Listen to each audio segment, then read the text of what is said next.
them to blacks in the Caribbean, you're going to see little different variations of our cultures that tend to make us feel like there's not a unity that we can get past just learning how to love one another beyond our beyond our microcultural differences. And a lot of this happened on a biblical level because of our bloodline differences from our brothers and sisters in Africa.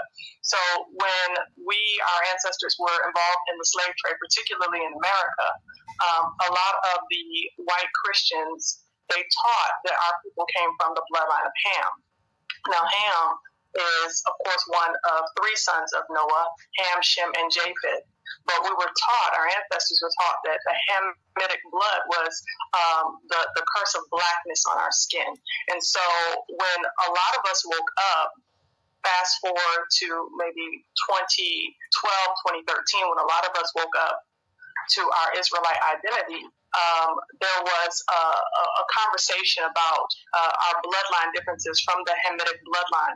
And so, unfortunately, like all things, the enemy will want to use things like that to try to create greater division within us. But the reality is that even if our bloodline is truly that of Shem rather than Ham, the Most High made it clear, even back in Egypt, that he carried out a mixed multitude of black people, whether they were Ham or Shemitic blood. So we are mixed. Most of us were both types of blood. And again, these microculture and this lack of good theology has caused us to be divided against one another. And we need to understand that it's all coming from the place of hatred towards us by the colonialist, by the dominant society. It's not coming from within us. It's coming from those who are on the outside trying to divide us from within. So we need to understand where that is coming from. Okay, so Ashanda, you made points of culture and the Hamite bloodline. And before we go deeply into that, we're just going to let Ivora pitch in her opinion and thoughts. In my job, I'm on my feet all day. I don't have time to sit down and do...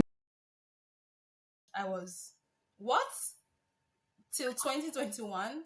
And I Googled today and I found that it's not just one country, it's 14 countries in Africa still paying taxes to France.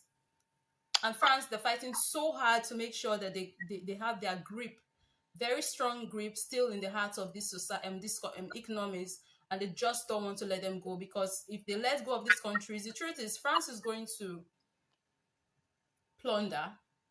They can't do anything without these countries, and they're sucking these countries dry.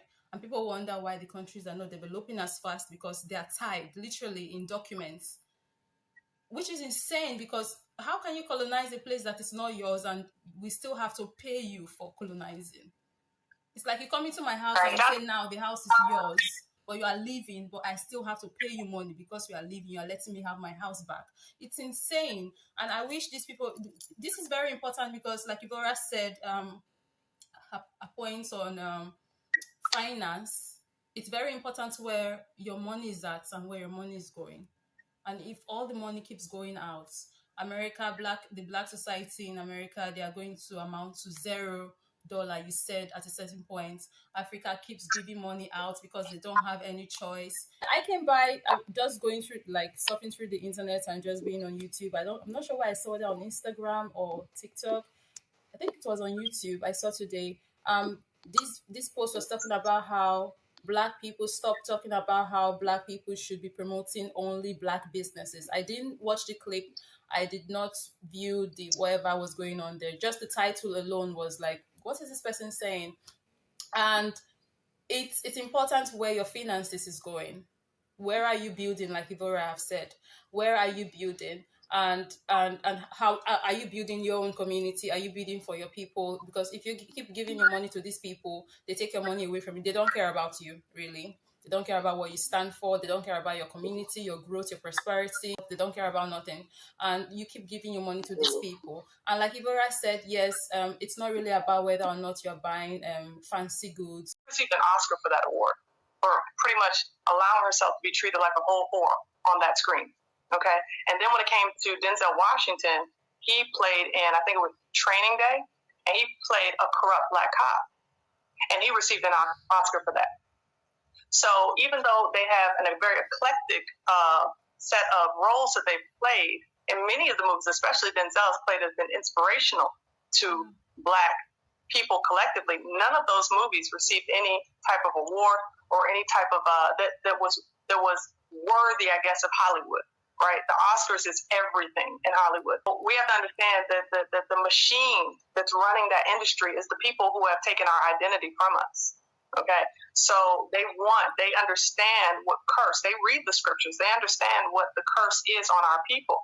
But because we've been made ignorant to the scriptures, because we were not allowed to read, because we were not allowed to understand, and then when we came in reading with a colonialist mindset, again, off of the image that was perpetuated to us. So we did not understand the war, the silent war that was being played against us. So they used these actors and these actresses who were just trying to make ends meet. A lot of them are trying to make ends meet. They used them initially to go in and destroy us. But then, when they've been involved in the system long enough, there's no excuse for them because they already realize what they're doing.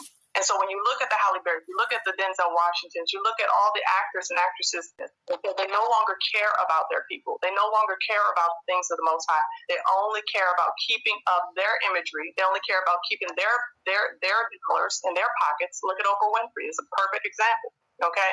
And they don't care about the destruction it's doing to their own community because they have lost their own souls. And that's a whole different conversation to have. But just on a surfacey level, that's why these people are still allowing themselves to be used because they no longer care. You said exactly what I was thinking. You know, the word tells us, what is a man to gain the world but to lose his soul?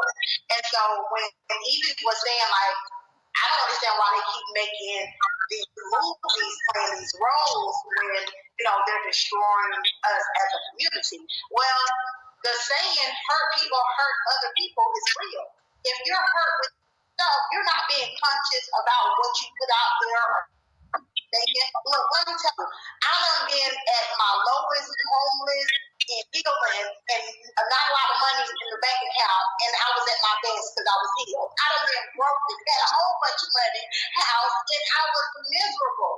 So when you are broken in your soul, there are a lot of holes, so you can't even be conscious about what you're putting out there, how it's going to hurt others, because you haven't dealt with your own hurt that you're battling with. So they keep doing it because hurt people hurt other people. They put it out there. They just thinking about their dollar, not being conscious how much impact that they are literally making on our community, and they won't be able to see it to do it themselves first. I think it's crazy that us have to walk on eggshells, and we have to be careful all the time because we have to be careful what we are saying. We have to be careful what we are doing. White people can act bad cops all day long. And that narrative or stereotype does not stick on them and they say, oh, yeah, that's them, white people, they are evil. A white person can act as a thug. It doesn't stick on white people. A white person can act as a robber. It doesn't stick on white people. But when we do that, it sticks. Everybody all of a sudden is like that in the community. But I think it's crazy. We have to always walk on eggshells. We have to be so careful what we're saying and doing and how we look all the time. But somehow it's something we still have to do for the greater good, at least for now. Let's behave ourselves. Or am I wrong? Actually, I definitely feel you on that. You know, it's like one of our people does something, then the collective gets looked at in that same